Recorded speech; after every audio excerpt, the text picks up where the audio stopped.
میرے ساتھ۔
السلام علیکم ناظرین، اس قصے کے آغاز میں دریگوس ارطغرل صاحب سے پوچھتا ہے، حضور کیا النجک مر گیا ہے؟ ارطغرل صاحب کہتے ہیں، ہاں وہ مر گیا ہے، کل تم میرے پاس آنا، میں تمہیں اہم ذمہ داری سونپوں گا۔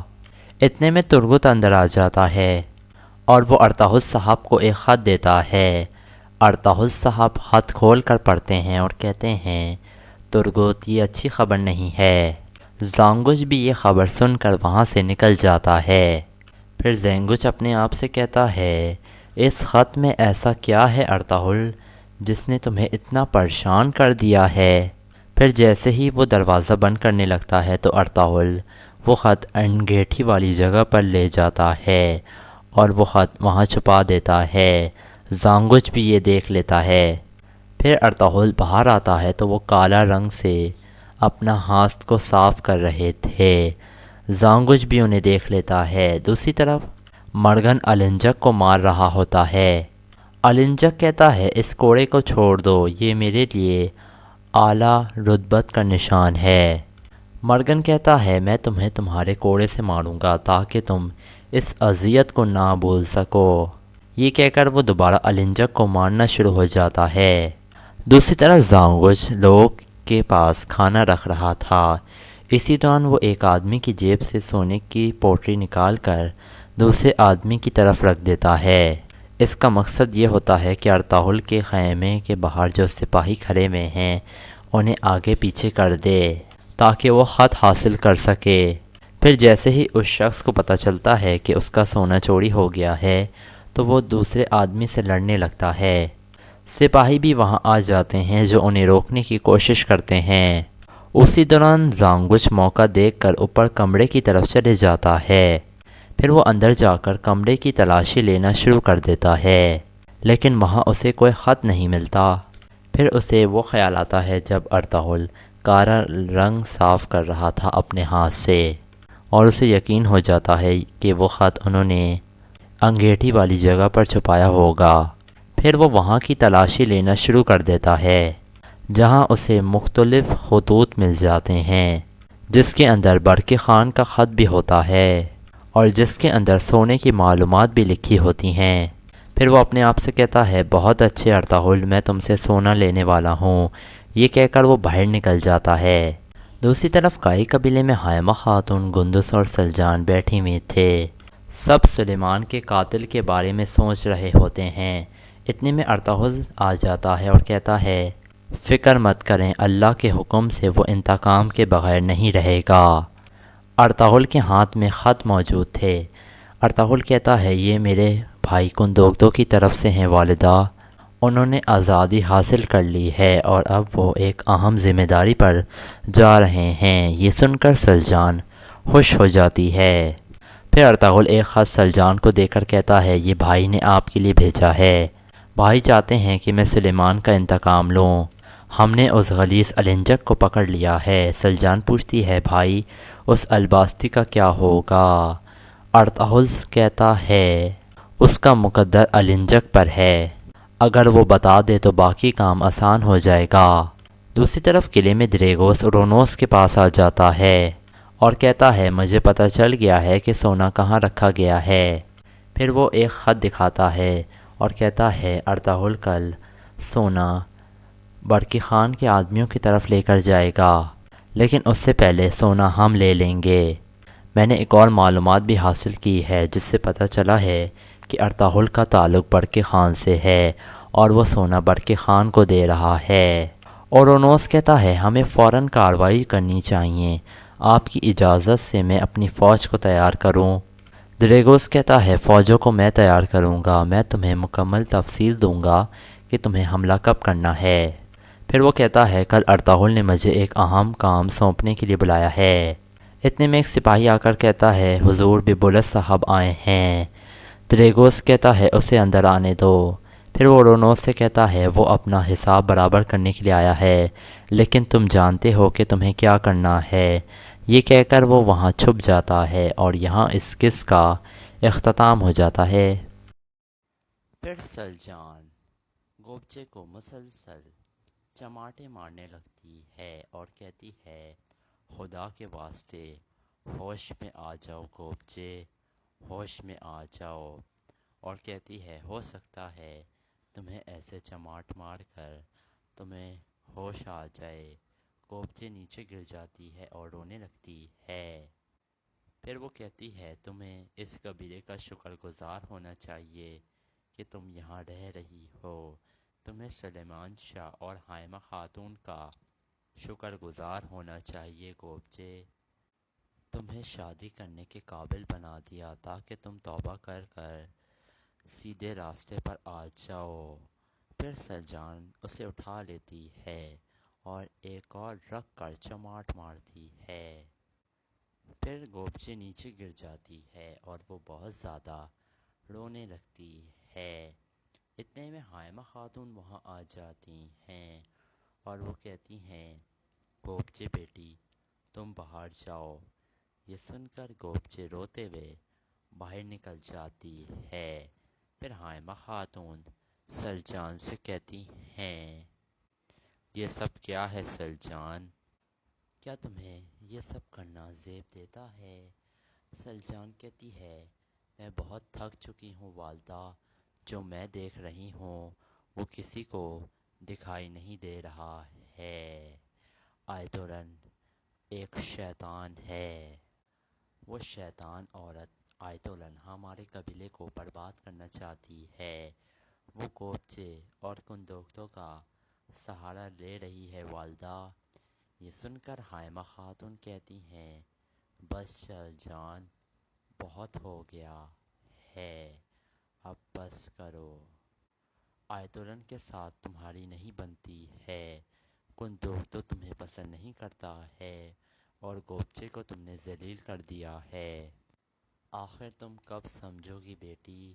خود کو ہلکان مت کرو، میں قبیلے میں تھوڑا سا امن و سکون چاہتی ہوں سلجان، جو جیسا کرے گا وہ ویسے ہی صلہ پائے گا۔ سلجان اب بس بہت ہو گیا ہے، اب میرے اندر مزید برداشت نہیں ہے، باز آ جاؤ اب۔ یہ کہہ کر حائمہ خاتون وہاں سے چلی جاتی ہیں اور سلجان کچھ سوچنے لگتی ہے۔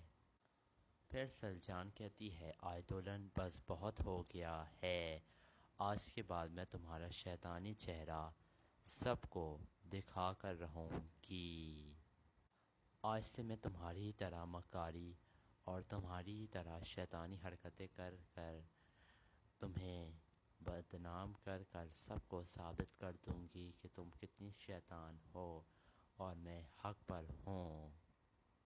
دوسری طرف کندوک تو بے چینی سے اپنے خیمے میں ٹہل رہا تھا اور حائمہ خاتون وہاں آ جاتی ہیں۔ حائمہ خاتون کو کندوک تو کہتا ہے بس بہت ہو گیا ہے والدہ، اب میں اسے برداشت نہیں کر سکتا ہوں۔ حائمہ خاتون کہتی ہیں توبہ کرنے کے بعد وہ بہت بہتر ہو گئی تھی، لیکن اب وہ بالکل اپنے ہوش و آواز کھو بیٹھی ہے۔ اس نے گوبچے کو مارا ہے بیٹا۔ پھر کندوکتو کہتا ہے ایسا کب تک چلے گا والدہ، یا تو میں اسے طلاق دے دوں گا یا تو میں اسے جان سے مار دوں گا۔ حائمہ خاتون کہتی ہیں اگر تم اس سے اتنا ہی تنگ آ چکے ہو بیٹا تو تم اپنے لیے کوئی نئی خاتون دیکھ لو اور اپنی نسل آگے بڑھاؤ بیٹا، لیکن تم سلجان کو طلاق مت دینا، کیونکہ ایک سردار اپنی بیوی کو طلاق دے کر تنہا نہیں چھوڑتا ہے، یہ ہماری روایات کے بالکل خلاف ہے بیٹا۔ کندوکتو کہتا ہے آپ کو کیا لگتا ہے کیا وہ میری شادی کندوکتو کہتا ہے آپ کو کیا لگتا ہے کیا وہ میری شادی قبول کر لے گی؟ اگر اس نے اس قبیلے میں مزید فساد برپا کر دیا تو پھر کیا ہوگا والدہ؟ حائمہ خاتون کہتی ہیں تم اس کی فکر مت کرو، اگر اس نے اپنا رویہ نہ بدلا تو اس کی کائی قبیلے میں کوئی جگہ نہیں ہوگی کندوکتو۔ دوسری طرف ارطغرل کے ساتھی بمسی، ترگت، دوان، حلیمہ سلطان اور دلی دمیر گھوڑے پر سوار ہو کر روانہ ہو گئے تھے، اور وہ تیزی سے اپنا گھوڑا دوڑا رہے تھے کیونکہ وہ گائگلی کی طرف جانا چاہ رہے تھے، اور وہ دراصل کونیا جا رہے تھے اور وہ غار میں ٹھہر کر کچھ آرام کرنا چاہتے تھے۔ اس کے بعد کندوکتو ایک نہر کے کنارے جا کر بیٹھ جاتا ہے اور پتھر اٹھا کر نہر میں ڈالنے لگتا ہے اور بچوں والی حرکتیں کر رہا تھا۔ اتنے میں گونجا گل وہاں پہنچ جاتی ہے اور کندوکتو اسے گھوڑے سے نیچے اتارتا ہے۔ وہ کہتی ہے آپ مجھ سے بات کرنا چاہتی تھے؟ یہ سن کر کندوکتو کہتا ہے جی، روز آپ اپنے بابا کے لیے قبیلے سے باہر جڑی بوٹیاں لینے کے لیے جاتی تھیں، لیکن آج یہ سن کر گونجا گل کہتی ہے کوئی بات نہیں، آج جو کچھ بھی ہوا ہے وہ میں نے اپنی آنکھوں سے دیکھ لیا ہے، اس میں آپ کی کوئی غلطی نہیں ہے۔ پھر کندوکتو اور گونجا گل ادھر ہی بیٹھ جاتے ہیں۔ پھر کندوکتو کہتا ہے میں آیت اللہ خاتون سے نظریں نہیں ملا سکتا ہوں۔ یہ سن کر گونجا گل کہتی ہے سلجان ایک شیطانی خاتون ہے، لیکن آپ ایک رحم دل انسان ہے۔ دراصل گونجا گل کندوکتو کو سلجان کے خلاف بھڑکا رہی تھی، کیونکہ آیت اللہ اور گونجا گل کا یہی منصوبہ تھا کہ گونجا گل کندوکتو سے شادی کر لے گی۔ پھر گونجا گل کہتی ہے آپ کی ہمت ہے کہ آپ اس خاتون کو برداشت کر رہے ہیں، اور آپ کی جو اولاد ہوئیں وہ ایک ایک کر کر ماری جاتی رہیں۔ اللہ آپ کو سکون عطا فرمائے آپ دونوں کو، اور اسی وجہ سے آپ کی جو بیوی ہیں وہ بالکل اپنا ذہنی توازن کھو بیٹھی ہیں کندوکتو، کھو بیٹھی ہیں۔ ایک نہیں کندوکتو صاحب، آپ کے 5 بچے دنیا میں آنے سے پہلے ہی دم توڑ گئے، لیکن آپ تو کائی قبیلے کی امید ہیں کندوکتو صاحب، واحد امید آپ ہی ہیں کائی قبیلے کی، اس لیے اگر آپ ہمت ہار جائیں گے تو کائی قبیلے والوں کا کیا ہوگا؟ آخر کیا ہوگا کندوکتو صاحب؟ پھر کندوکتو کہتا ہے تمہارے الفاظ تمہاری آنکھوں کی طرح خوبصورت ہیں گونجا گل۔ پھر وہ کہتا ہے اب مجھے اجازت دو، میں جرگے میں جا رہا ہوں۔ گونجا گل کہتی ہے کیا آپ ارطغرل بھائی کے حوالے سے بات کریں گے؟ یہ سن کر کندوکتو کہتا ہے بالکل ایسا ہی ہے۔ گونجا گل کہتی ہے مجھے بھی ارطغرل بھائی کی بے گناہی پر پورا بھروسہ ہے، وہ بالکل بے گناہ ہیں، ان پر من گھڑت الزامات لگائے گئے ہیں۔ یہ سن کر کندوکتو بھی خوش ہو جاتا ہے اور وہ گونجا گل کو کہتا ہے آپ کا بہت شکریہ گونجا گل خاتون۔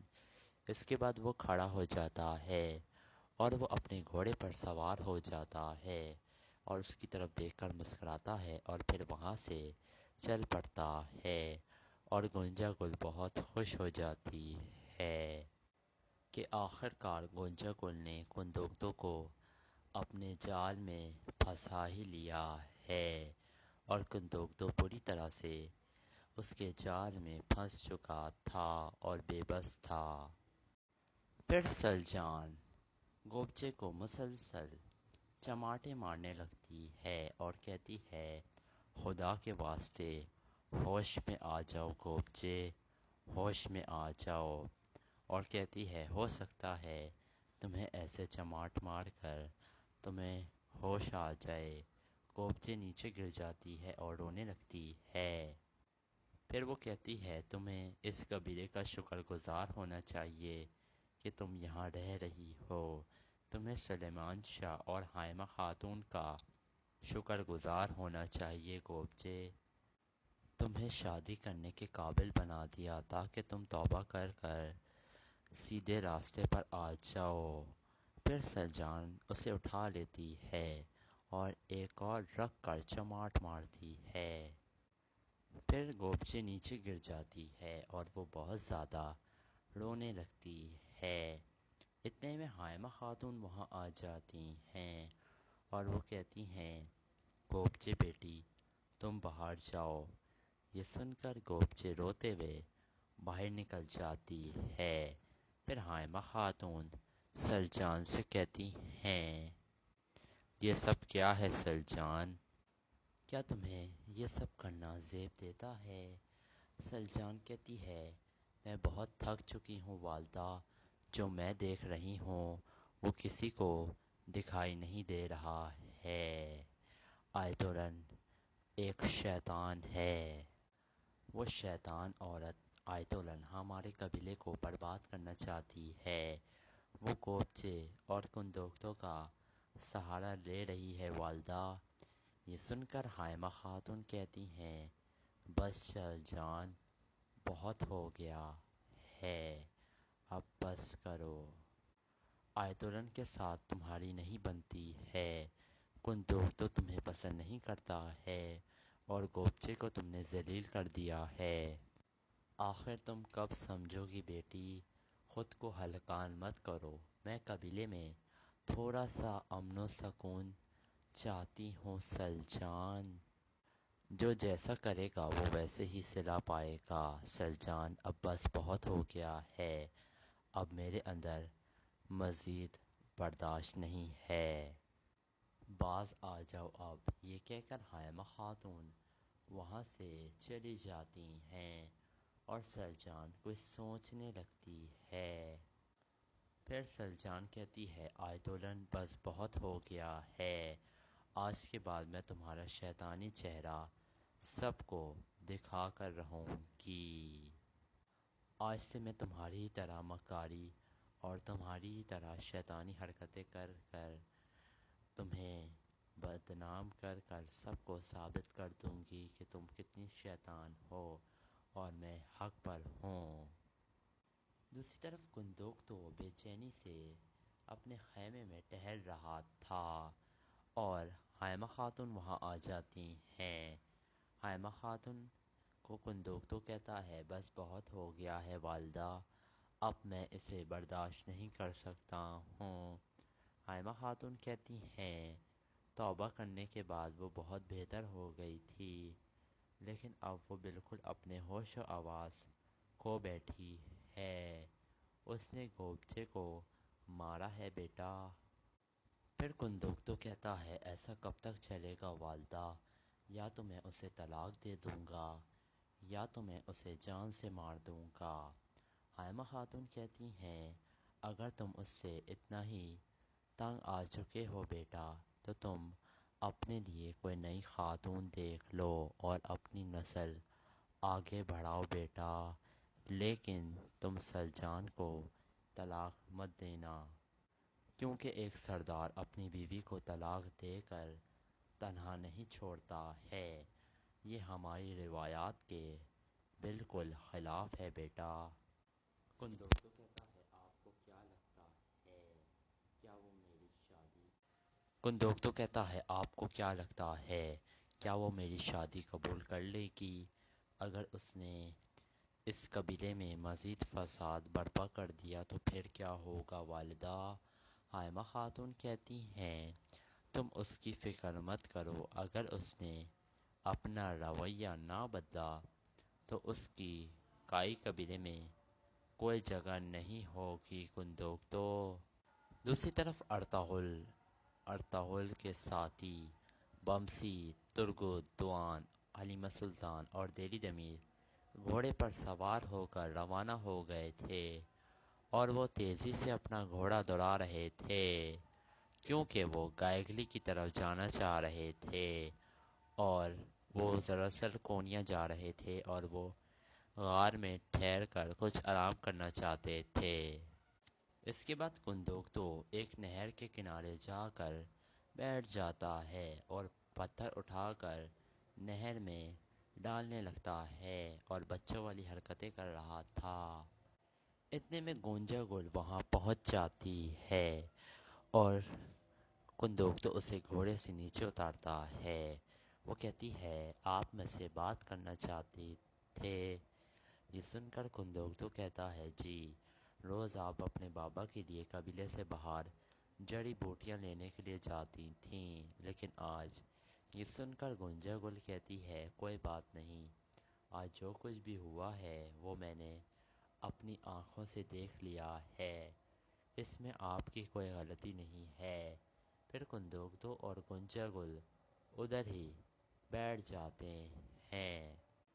پھر کندوگ تو کہتا ہے میں آیت اللہ خاتون سے نظریں نہیں ملا سکتا ہوں۔ یہ سن کر گونجا گل کہتی ہے سلجان ایک شیطانی خاتون ہے لیکن آپ ایک رحم دل انسان ہے۔ دراصل گونجا گل کندوگتو کو سلجان کے خلاف بھڑکا رہی تھی کیونکہ آیت اللہ اور گونجا گل کا یہی منصوبہ تھا کہ گونجا گل کندوگتو سے شادی کر لے گی۔ پھر گونجا گل کہتی ہے آپ کی ہمت ہے کہ آپ اس خاتون کو برداشت کر رہے ہیں اور آپ کی جو اولاد ہوئیں وہ ایک ایک کر کر ماری جاتی رہیں۔ اللہ آپ کو سکون عطا فرمائے آپ دونوں کو، اور اسی وجہ سے آپ کی جو بیوی ہیں وہ بالکل اپنا ذہنی توازن کھو بیٹھی ہیں کندوگتو، کھو بیٹھی ہیں۔ ایک نہیں کندوگتو صاحب، آپ کے 5 بچے دنیا میں آنے سے پہلے ہی دم توڑ گئے، لیکن آپ تو کائی قبیلے کی امید ہیں کندوگتو صاحب، واحد امید آپ ہی ہیں کائی قبیلے کی، اس لیے اگر آپ ہمت ہار جائیں گے تو کائی قبیلے والوں کا کیا ہوگا آخر کیا ہوگا کندوگتو صاحب؟ پھر کندوگتو کہتا ہے تمہارے الفاظ تمہاری آنکھوں کی طرح خوبصورت ہیں گونجا گل۔ پھر وہ کہتا ہے اب مجھے اجازت دو، میں جرگے میں جا رہا ہوں۔ گونجا گل کہتی ہے کیا آپ ارطغرل بھائی کے حوالے سے بات کریں گے؟ یہ سن کر کندوگتو کہتا ہے بالکل ایسا ہی ہے۔ گونجا گل کہتی ہے مجھے بھی ارطغرل بھائی کی بے گناہی پر پورا بھروسہ ہے، وہ بالکل بے گناہ ہیں، ان پر من گھڑت الزامات لگائے گئے ہیں۔ یہ سن کر کندوگتو بھی خوش ہو جاتا ہے اور وہ گونجا گل کو کہتا ہے آپ کا بہت شکریہ گونجا گل خاتون۔ اس کے بعد وہ کھڑا ہو جاتا ہے اور وہ اپنے گھوڑے پر سوار ہو جاتا ہے اور اس کی طرف دیکھ کر مسکراتا ہے اور پھر وہاں سے چل پڑتا ہے اور گونجا گل بہت خوش ہو جاتی ہے کہ آخر کار گونجا گل نے کندوگتو کو اپنے جال میں پھنسا ہی لیا ہے اور کندوگتو بری طرح سے اس کے جال میں پھنس چکا تھا اور بے بس تھا۔ السلام علیکم ناظرین، اس قص کے آغاز میں دریگوس ارطغرل صاحب سے پوچھتا ہے حضور کیا النجک مر گیا ہے؟ ارطغرل صاحب کہتے ہیں ہاں وہ مر گیا ہے، کل تم میرے پاس آنا، میں تمہیں اہم ذمہ داری سونپوں گا۔ اتنے میں ترگت اندر آ جاتا ہے اور وہ ارطغرل صاحب کو ایک خط دیتا ہے۔ ارطغرل صاحب خط کھول کر پڑھتے ہیں اور کہتے ہیں ترگت یہ اچھی خبر نہیں ہے۔ زانگوش بھی یہ خبر سن کر وہاں سے نکل جاتا ہے۔ پھر زینگوچ اپنے آپ سے کہتا ہے اس خط میں ایسا کیا ہے ارطغرل جس نے تمہیں اتنا پریشان کر دیا ہے؟ پھر جیسے ہی وہ دروازہ بند کرنے لگتا ہے تو ارطغرل وہ خط انگیٹھی والی جگہ پر لے جاتا ہے اور وہ خط وہاں چھپا دیتا ہے۔ زانگوچ بھی یہ دیکھ لیتا ہے۔ پھر ارطغرل باہر آتا ہے تو وہ کالا رنگ سے اپنا ہاتھ کو صاف کر رہے تھے۔ زانگوچ بھی انہیں دیکھ لیتا ہے۔ دوسری طرف مرگن النجک کو مار رہا ہوتا ہے۔ النجک کہتا ہے اس کوڑے کو چھوڑ دو، یہ میرے لیے اعلیٰ رتبت کا نشان ہے۔ مرگن کہتا ہے میں تمہیں تمہارے کوڑے سے ماروں گا تاکہ تم اس اذیت کو نہ بھول سکو۔ یہ کہہ کر وہ دوبارہ النجک کو مارنا شروع ہو جاتا ہے۔ دوسری طرف زانگوچ لوگ کے پاس کھانا رکھ رہا تھا۔ اسی دوران وہ ایک آدمی کی جیب سے سونے کی پوٹلی نکال کر دوسرے آدمی کی طرف رکھ دیتا ہے۔ اس کا مقصد یہ ہوتا ہے کہ ارطغرل کے خیمے کے باہر جو سپاہی کھڑے ہوئے ہیں انہیں آگے پیچھے کر دے تاکہ وہ خط حاصل کر سکے۔ پھر جیسے ہی اس شخص کو پتہ چلتا ہے کہ اس کا سونا چوری ہو گیا ہے تو وہ دوسرے آدمی سے لڑنے لگتا ہے۔ سپاہی بھی وہاں آ جاتے ہیں جو انہیں روکنے کی کوشش کرتے ہیں۔ اسی دوران زانگوچ موقع دیکھ کر اوپر کمرے کی طرف چلے جاتا ہے۔ پھر وہ اندر جا کر کمرے کی تلاشی لینا شروع کر دیتا ہے لیکن وہاں اسے کوئی خط نہیں ملتا۔ پھر اسے وہ خیال آتا ہے جب ارطغرل کالا رنگ صاف کر رہا تھا اپنے ہاتھ سے اور اسے یقین ہو جاتا ہے کہ وہ خط انہوں نے انگیٹھی والی جگہ پر چھپایا ہوگا۔ پھر وہ وہاں کی تلاشی لینا شروع کر دیتا ہے جہاں اسے مختلف خطوط مل جاتے ہیں جس کے اندر برقی خان کا خط بھی ہوتا ہے اور جس کے اندر سونے کی معلومات بھی لکھی ہوتی ہیں۔ پھر وہ اپنے آپ سے کہتا ہے بہت اچھے ارطغرل، میں تم سے سونا لینے والا ہوں۔ یہ کہہ کر وہ باہر نکل جاتا ہے۔ دوسری طرف کائی قبیلے میں حائمہ خاتون، گندس اور سلجان بیٹھی ہوئی تھے۔ سب سلیمان کے قاتل کے بارے میں سوچ رہے ہوتے ہیں۔ اتنے میں ارطغرل آ جاتا ہے اور کہتا ہے فکر مت کریں، اللہ کے حکم سے وہ انتقام کے بغیر نہیں رہے گا۔ ارطغرل کے ہاتھ میں خط موجود تھے۔ ارطغرل کہتا ہے یہ میرے بھائی کندوگدو کی طرف سے ہیں والدہ، انہوں نے آزادی حاصل کر لی ہے اور اب وہ ایک اہم ذمہ داری پر جا رہے ہیں۔ یہ سن کر سلجان خوش ہو جاتی ہے۔ پھر ارطغرل ایک خط سلجان کو دے کر کہتا ہے یہ بھائی نے آپ کے لیے بھیجا ہے، بھائی چاہتے ہیں کہ میں سلیمان کا انتقام لوں، ہم نے اس غلیظ النجک کو پکڑ لیا ہے۔ سلجان پوچھتی ہے بھائی اس الباستی کا کیا ہوگا؟ ارطغرل کہتا ہے اس کا مقدر النجک پر ہے، اگر وہ بتا دے تو باقی کام آسان ہو جائے گا۔ دوسری طرف قلعے میں دریگوس رونوس کے پاس آ جاتا ہے اور کہتا ہے مجھے پتہ چل گیا ہے کہ سونا کہاں رکھا گیا ہے۔ پھر وہ ایک خط دکھاتا ہے اور کہتا ہے ارطغرل کل سونا برقی خان کے آدمیوں کی طرف لے کر جائے گا لیکن اس سے پہلے سونا ہم لے لیں گے۔ میں نے ایک اور معلومات بھی حاصل کی ہے جس سے پتہ چلا ہے کہ ارطغرل کا تعلق برقی خان سے ہے اور وہ سونا برقی خان کو دے رہا ہے۔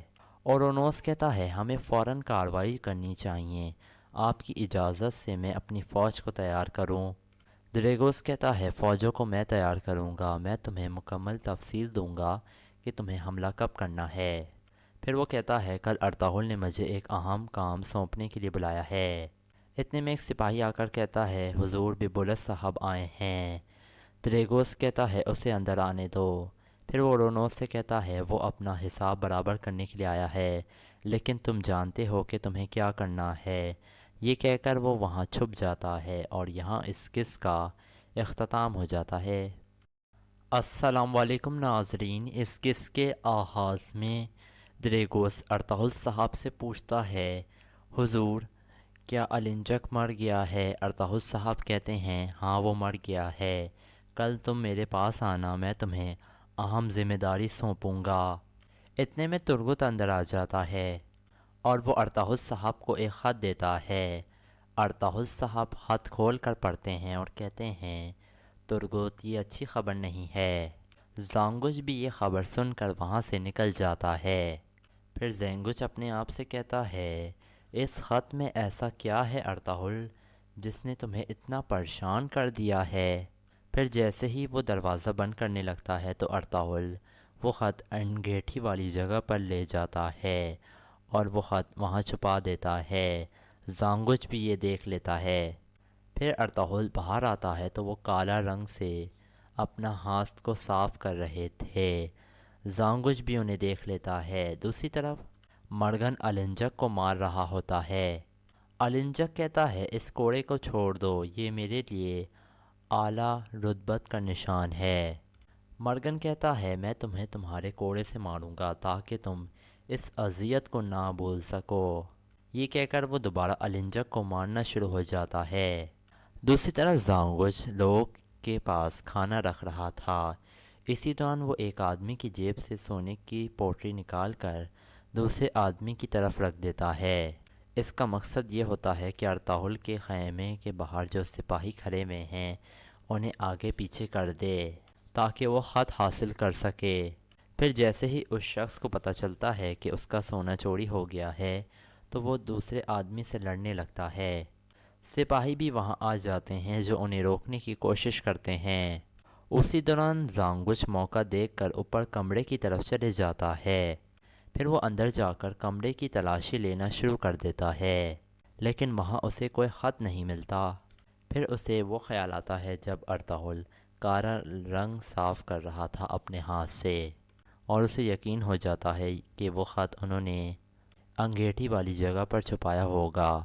پھر وہ وہاں کی تلاشی لینا شروع کر دیتا ہے جہاں اسے مختلف خطوط مل جاتے ہیں جس کے اندر برقی خان کا خط بھی ہوتا ہے اور جس کے اندر سونے کی معلومات بھی لکھی ہوتی ہیں۔ پھر وہ اپنے آپ سے کہتا ہے بہت اچھے ارطغرل میں تم سے سونا لینے والا ہوں، یہ کہہ کر وہ باہر نکل جاتا ہے۔ دوسری طرف کائی قبیلے میں حائمہ خاتون، گندس اور سلجان بیٹھی ہوئے تھے۔ سب سلیمان کے قاتل کے بارے میں سوچ رہے ہوتے ہیں۔ اتنے میں ارطغرل آ جاتا ہے اور کہتا ہے فکر مت کریں، اللہ کے حکم سے وہ انتقام کے بغیر نہیں رہے گا۔ ارطغرل کے ہاتھ میں خط موجود تھے۔ ارطغرل کہتا ہے یہ میرے بھائی کندوگدو کی طرف سے ہیں والدہ، انہوں نے آزادی حاصل کر لی ہے اور اب وہ ایک اہم ذمہ داری پر جا رہے ہیں۔ یہ سن کر سلجان خوش ہو جاتی ہے۔ پھر ارطغرل ایک خط سلجان کو دے کر کہتا ہے یہ بھائی نے آپ کے لیے بھیجا ہے، بھائی چاہتے ہیں کہ میں سلیمان کا انتقام لوں، ہم نے اس غلیظ النجک کو پکڑ لیا ہے۔ سلجان پوچھتی ہے بھائی اس الباستی کا کیا ہوگا؟ ارطغرل کہتا ہے اس کا مقدر النجک پر ہے، اگر وہ بتا دے تو باقی کام آسان ہو جائے گا۔ دوسری طرف قلعے میں دریگوس اورونوس کے پاس آ جاتا ہے اور کہتا ہے مجھے پتہ چل گیا ہے کہ سونا کہاں رکھا گیا ہے۔ پھر وہ ایک خط دکھاتا ہے اور کہتا ہے ارطغرل کل سونا برقی خان کے آدمیوں کی طرف لے کر جائے گا لیکن اس سے پہلے سونا ہم لے لیں گے۔ میں نے ایک اور معلومات بھی حاصل کی ہے جس سے پتہ چلا ہے کہ ارطغرل کا تعلق برقی خان سے ہے اور وہ سونا برقی خان کو دے رہا ہے۔ اورونوس کہتا ہے ہمیں فوراً کارروائی کرنی چاہیے، آپ کی اجازت سے میں اپنی فوج کو تیار کروں؟ دریگوس کہتا ہے فوجوں کو میں تیار کروں گا، میں تمہیں مکمل تفصیل دوں گا کہ تمہیں حملہ کب کرنا ہے۔ پھر وہ کہتا ہے کل ارطغرل نے مجھے ایک اہم کام سونپنے کے لیے بلایا ہے۔ اتنے میں ایک سپاہی آ کر کہتا ہے حضور ببولس صاحب آئے ہیں۔ دریگوس کہتا ہے اسے اندر آنے دو۔ پھر وہ اورونوس سے کہتا ہے وہ اپنا حساب برابر کرنے کے لیے آیا ہے لیکن تم جانتے ہو کہ تمہیں کیا کرنا ہے۔ یہ کہہ کر وہ وہاں چھپ جاتا ہے اور یہاں اس قصے کا اختتام ہو جاتا ہے۔ پھر سلجان گوبچے کو مسلسل چماٹے مارنے لگتی ہے اور کہتی ہے خدا کے واسطے ہوش میں آ جاؤ گوبچے، ہوش میں آ جاؤ، اور کہتی ہے ہو سکتا ہے تمہیں ایسے چماٹ مار کر تمہیں ہوش آ جائے۔ گوبچے نیچے گر جاتی ہے اور رونے لگتی ہے۔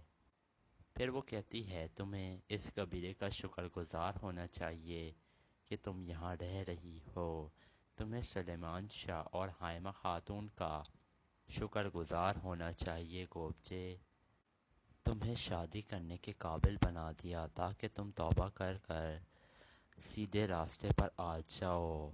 پھر سلجان اسے اٹھا لیتی ہے اور ایک اور رکھ کر چماٹ مارتی ہے۔ پھر گوبچے نیچے گر جاتی ہے اور وہ بہت زیادہ رونے لگتی ہے۔ اتنے میں حائمہ خاتون وہاں آ جاتی ہیں اور وہ کہتی ہیں گوبچے بیٹی تم باہر جاؤ۔ یہ سن کر گوبچے روتے ہوئے باہر نکل جاتی ہے۔ پھر حائمہ خاتون سلجان سے کہتی ہیں یہ سب کیا ہے سلجان؟ کیا تمہیں یہ سب کرنا زیب دیتا ہے؟ سلجان کہتی ہے میں بہت تھک چکی ہوں والدہ، جو میں دیکھ رہی ہوں وہ کسی کو دکھائی نہیں دے رہا ہے۔ آیتورن ایک شیطان ہے، وہ شیطان عورت آیتولن ہمارے قبیلے کو برباد کرنا چاہتی ہے، وہ گوبچے اور کندوکتوں کا سہارا لے رہی ہے والدہ۔ یہ سن کر حائمہ خاتون کہتی ہیں بس چل جان، بہت ہو گیا ہے، اب بس کرو، آیتولن کے ساتھ تمہاری نہیں بنتی ہے، کندوکتو تمہیں پسند نہیں کرتا ہے اور گوبچے کو تم نے ذلیل کر دیا ہے۔ آخر تم کب سمجھو گی بیٹی؟ خود کو ہلکان مت کرو، میں قبیلے میں تھوڑا سا امن و سکون چاہتی ہوں سلجان، جو جیسا کرے گا وہ ویسے ہی صلا پائے گا۔ سلجان اب بس بہت ہو گیا ہے، اب میرے اندر مزید برداشت نہیں ہے، باز آ جاؤ اب، یہ کہہ کر حائمہ خاتون وہاں سے چلی جاتی ہیں اور سلجان کچھ سوچنے لگتی ہے۔ پھر سلجان کہتی ہے آیتولن بس بہت ہو گیا ہے، آج کے بعد میں تمہارا شیطانی چہرہ سب کو دکھا کر رہوں گی، آج سے میں تمہاری ہی طرح مکاری اور تمہاری ہی طرح شیطانی حرکتیں کر کر تمہیں بدنام کر کر سب کو ثابت کر دوں گی کہ تم کتنی شیطان ہو اور میں حق پر ہوں۔ دوسری طرف کندوک تو بے چینی سے اپنے خیمے میں ٹہل رہا تھا اور حائمہ خاتون وہاں آ جاتی ہیں۔ حائمہ خاتون کو کندوک تو کہتا ہے بس بہت ہو گیا ہے والدہ، اب میں اسے برداشت نہیں کر سکتا ہوں۔ حائمہ خاتون کہتی ہیں توبہ کرنے کے بعد وہ بہت بہتر ہو گئی تھی، لیکن اب وہ بالکل اپنے ہوش و آواز کھو بیٹھی ہے، اس نے گوبچے کو مارا ہے بیٹا۔ پھر کندوک تو کہتا ہے ایسا کب تک چلے گا والدہ، یا تو میں اسے طلاق دے دوں گا یا تو میں اسے جان سے مار دوں گا۔ حائمہ خاتون کہتی ہیں اگر تم اس سے اتنا ہی تنگ آ چکے ہو بیٹا تو تم اپنے لیے کوئی نئی خاتون دیکھ لو اور اپنی نسل آگے بڑھاؤ بیٹا، لیکن تم سلجان کو طلاق مت دینا، کیونکہ ایک سردار اپنی بیوی کو طلاق دے کر تنہا نہیں چھوڑتا ہے، یہ ہماری روایات کے بالکل خلاف ہے بیٹا۔ کندوک تو کہتا ہے آپ کو کیا لگتا ہے کیا وہ میری شادی کندوک تو کہتا ہے آپ کو کیا لگتا ہے کیا وہ میری شادی قبول کر لے گی؟ اگر اس نے اس قبیلے میں مزید فساد برپا کر دیا تو پھر کیا ہوگا والدہ؟ حائمہ خاتون کہتی ہیں تم اس کی فکر مت کرو، اگر اس نے اپنا رویہ نہ بدلا تو اس کی کائی قبیلے میں کوئی جگہ نہیں ہوگی کندوک تو۔ دوسری طرف ارطغرل کے ساتھی بمسی، ترگت، دوان، حلیمہ سلطان اور دیلی دمیر گھوڑے پر سوار ہو کر روانہ ہو گئے تھے اور وہ تیزی سے اپنا گھوڑا دوڑا رہے تھے کیونکہ وہ گائگلی کی طرف جانا چاہ رہے تھے اور وہ دراصل کونیا جا رہے تھے اور وہ غار میں ٹھہر کر کچھ آرام کرنا چاہتے تھے۔ اس کے بعد کندوک ایک نہر کے کنارے جا کر بیٹھ جاتا ہے اور پتھر اٹھا کر نہر میں ڈالنے لگتا ہے اور بچوں والی حرکتیں کر رہا تھا۔ اتنے میں گونجا گل وہاں پہنچ جاتی ہے اور کندوک اسے گھوڑے سے نیچے اتارتا ہے۔ وہ کہتی ہے آپ مجھ سے بات کرنا چاہتی تھے۔ یہ سن کر کندوک